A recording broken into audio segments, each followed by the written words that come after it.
Data projects are often 80-90% change in ways of working and behavior. Put your data to work. Scott Taylor, the data whisperer here, finding out what's on people's minds, what's in their head, what's in their heart when it comes to managing their data. The center of the MDM universe, the single version of truth for data governance.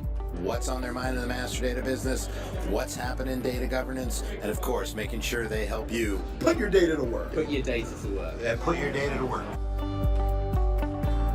I'm Goss, founder and CMO of Comma Group. We are a management consultancy firm, but we have a very specialist focus around master data management, data governance, and all the supporting services. So you're focused exclusively on the MDM space? Anyone who's been in the industry will know that there are a number of failed projects out there. There are various different reasons for that. From my experience, the number one name for the second MDM implementation at a company is Phoenix.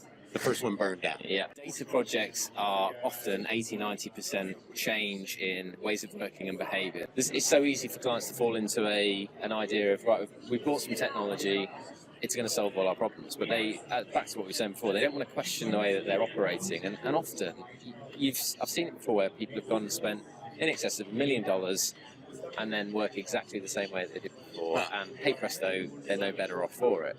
I think if you go in and just try and treat it as a technology project, all you're doing is replacing one slightly older system with a slightly newer system and expecting something to magically change. Now, You still have all the same problems, at least as you found organization. you've still got all the same problems. We really try and coach people on that journey and change the way that they behave and act towards data, educating people on what does good data quality practice look like. Because again, just buying an MDM solution is not going to magically create good data within your organization. No. You got a frying pan, you still need to know how to cook. I think the biggest mistake that people make, even if they approach change management within a project, is they see it as a line item on a project. Change management should be happening before the project, during the project, and way after the project.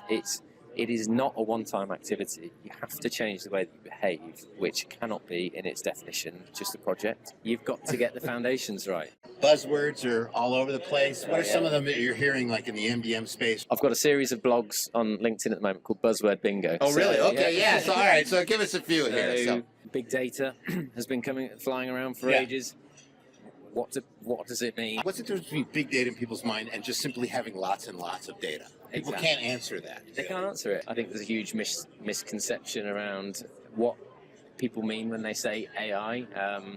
Machine learning is very exciting, but again, putting my MDM hat on, it's only as good as the base data. You find so often that people are distracted by the sexy analytics and all that sort of stuff, and I am not for a second questioning the place of that stuff, but I do feel people are too distracted by that nice end fluffy result without really investing the time to get their foundational layer right and make sure that they're managing their core set of data to make that analytical side of it more meaningful. It is super sexy, and I look at those analytics folks and go, you're nothing without this. You're nothing without mastery. Yeah, exactly. I hate to break it to you, but it's just, as you say, Rubbish in, yeah, rubbish out. we're brothers in this. Put your data to work. Yeah, perfect. There you go. Thanks, Dan. Cheers.